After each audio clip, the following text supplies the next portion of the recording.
اگر ہم رفع الیدین نہ کریں تو کیا ہماری نماز ہو جائے گی؟ سوال یوں نہیں کرنا چاہیے، سوال یوں کرنا چاہیے. دیکھو میں کہتا ہوں یہ بھی سوال غلط ہے کہ اگر کوئی کہے کہ میں رفع الیدین کر رہا ہوں میری نماز ہو جائے گی. مجھے کیا پتا کہ اگر کوئی رفع الیدین کے ساتھ نماز پڑھتا ہے اور پھر وہ پوچھتا ہے کہ میں نے رفع الیدین کی ہے میری نماز ہو گئی؟ میں نہیں کہہ سکتا ہو گئی.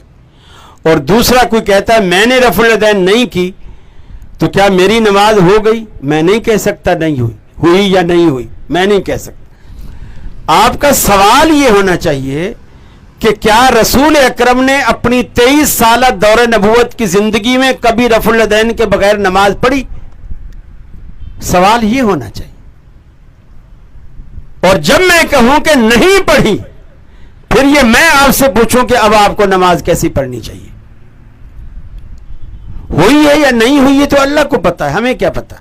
ہاں جس مسئلے میں رسول اللہ نے کہہ دیا کہ اس کے بغیر نماز نہیں ہوتی، جیسے فاتحہ، آپ نے فرمایا لا صلاۃ لمن لم یقرأ بہا، اس کی نماز نہیں ہوتی جو اس کو نہیں پڑھتا. رفع الیدین کے لیے آپ نے یہ الفاظ نہیں کہے، البتہ یہ فرمایا صلو کما رأیتمونی اصلی، مرد ہے یا عورت دونوں ایسے نماز پڑھو جیسے تم نے مجھے پڑھتے ہوئے دیکھا ہے. تو گویا مرد عورت دونوں پر نبی کریم کا طریقہ اس کو فالو کرنا ان دونوں پر لازم ہے، دونوں پر لازم.